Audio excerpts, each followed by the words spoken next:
Jadi agama itu tidak hanya sekedar ikut-ikutan. Karena apa?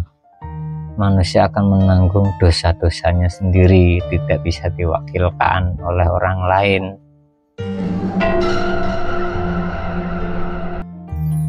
Assalamualaikum warahmatullahi wabarakatuh. Jumpa lagi dengan channel Spiritual Sufi Kisah Dalam. Jadi sangat miris sekali sebenarnya pada zaman sekarang itu. Pengikutnya juga pada ini, kalau sudah terdoktrin tuh ya disebutnya bisa cinta buta lah bahasanya gitu. Jadi sebenarnya ikut-ikutan saja juga karena banyak terdoktrin oleh cerita-cerita, apalagi cerita-cerita tentang kesaktian. Wah, itulah akhirnya lalai manusia itu.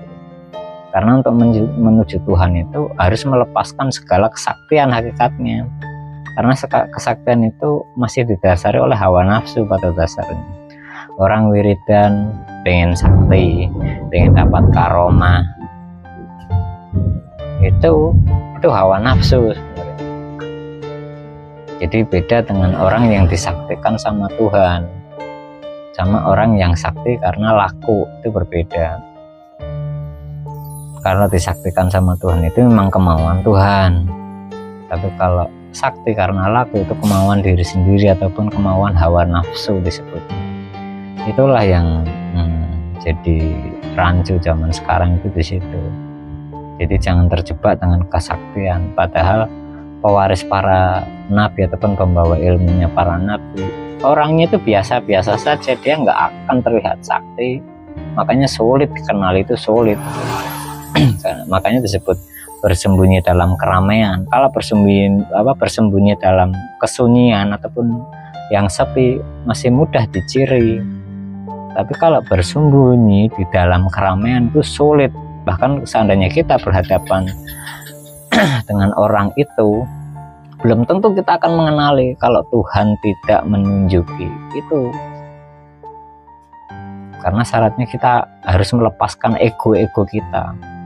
Nah, selama orang egonya masih tinggi, itu sulit untuk menemukan orang itu ataupun orang yang pembawa wasilah ataupun tali wasilah. Karena zaman sekarang itu harus menemukan orang itu dulu. Syarat beragama itu harus melalui orang itu, tidak bisa dengan caranya sendiri. Kalau orang tetap nekat dengan caranya sendiri, ya pasti Tuhannya masih berdasarkan angan-angan sendiri.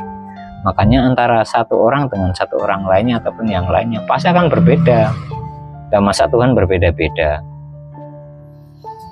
gitu. Karena hakikat Tuhan itu ya tunggal. Itulah yang harus menjadi koreksi di dalam diri kita bersama-sama gitu. Jadi jangan beragama hanya karena berdasarkan cerita, jangan hanya berdasarkan membaca lantas sudah merasa beragama. Jadi harus ditingkatkan, dilanjutkan untuk mencapai ke tahap sampai ke hakul yakin. Awalnya yakin nggak apa-apa, nyampe ainul yakin nggak apa-apa, tapi harus ditingkatkan sampai hakul yakin. Karena selain yang hakul yakin semuanya masih tertolak. Jadi harus mengalami secara empiris diri pribadinya gitu seseorang itu. Jadi agama itu tidak hanya sekedar ikut-ikutan. Karena apa? Manusia akan menanggung dosa-dosanya sendiri, tidak bisa diwakilkan oleh orang lain gitu. Baik, sementara sampai sini dulu yang bisa saya sampaikan. Terima kasih, salam bahagia selalu untuk saudaraku semua dimanapun berada. Salam persatuan, salam damai, salam Indonesia Raya. Wabillahi taufiq wal hidayah. Assalamualaikum warahmatullahi wabarakatuh.